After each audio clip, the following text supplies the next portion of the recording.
Hey there. Halo sahabat Simbol TV dimanapun berada, semoga dalam lindungan Tuhan. Di awali adegan sebelumnya, alur cerita terpaksa menikahi Tuan Muda menceritakan di mana Abimana memeluk Kinanti dikarenakan Tuan Muda refleks menolong Kinanti saat terjatuh. Dan tidak sengaja Kinanti menyenggol vas bunga hingga pecah dan membuat Tuan Muda kembali marah. Lalu Tuan Muda Abimana pun menyuruh Kinanti menyatukan semua pecahan vas bunga tersebut menjadi utuh kembali. Dan tidak lupa Tuan Muda Abimana mengatakan, "Kamu jangan GR ya, tadi saya peluk," ucap Tuan Muda Abimana pada Kinanti. Dan di saat Kinanti mulai merekatkan vas bunga yang pecah, David datang berniat untuk membantu merekatkan. Kinanti menolak hingga tangan David dan Kinanti saling menyentuh, membuat Kinanti dan David sedikit malu-malu. Hingga David pergi dan Kinanti melanjutkan merekatkan, tetapi dari kejauhan David melihat Kinanti mengantuk saat merekatkan vas bunga tersebut, hingga Kinanti tertidur karena kecapean.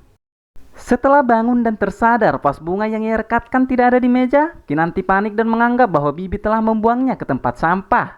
Dan saat Kinanti panik, David datang membawa vas bunga tersebut telah selesai direkatkan. Kinanti bahagia melihatnya dan ternyata selama Kinanti ketiduran, David berusaha membantunya merekatkannya.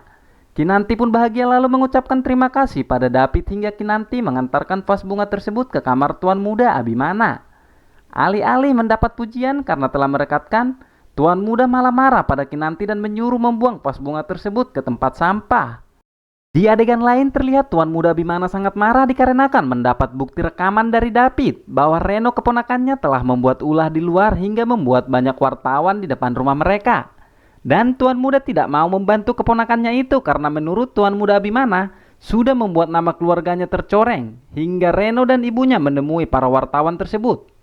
Dan tidak membuat situasi aman hingga polisi mendatangi Reno dan membawa Reno ke kantor polisi.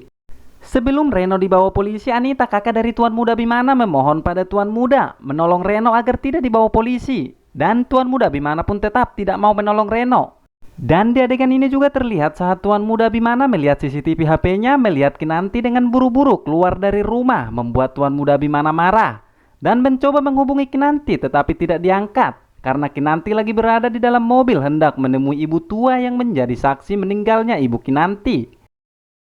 Di tempat lain juga terlihat Tuan Muda Abimana merencanakan sesuatu lalu menghubungi Marisa, istri dari Pak Herman, untuk bertemu di salah satu restoran. Ternyata di restoran tersebut sudah ada Pak Herman yang dimabuk asmara pada Keisha suruhan Tuan Muda Abimana lagi bermesraan. Dan Marisa pun tiba di tempat di mana Pak Herman dan Keisha berduaan melihat ada istrinya. Membuat Pak Herman ketakutan bahkan saat Keisha memegang tangannya membuatnya tidak fokus dan ternyata semua itu telah direncanakan Tuan Muda Abimana dengan Keisha. Hingga memasang kamera pada baju Keisha agar Tuan Muda bisa menyaksikannya dari kejauhan. Dan sesampainya di rumah, Tuan Muda Abimana pun buru-buru menghampiri Kinanti karena seharian Tuan Muda mencoba menghubungi Kinanti tidak ada jawaban. Membuat Tuan Muda marah lalu menanyakannya pada Kinanti dan menanyakan kemana aja dia seharian. Dan Kinanti berbohong mengatakan dia di rumah saja dan tidak kemana-mana. Dan saat itu seseorang memberikan tasnya Kinanti yang ketinggalan di mobil membuat Tuan Muda marah besar.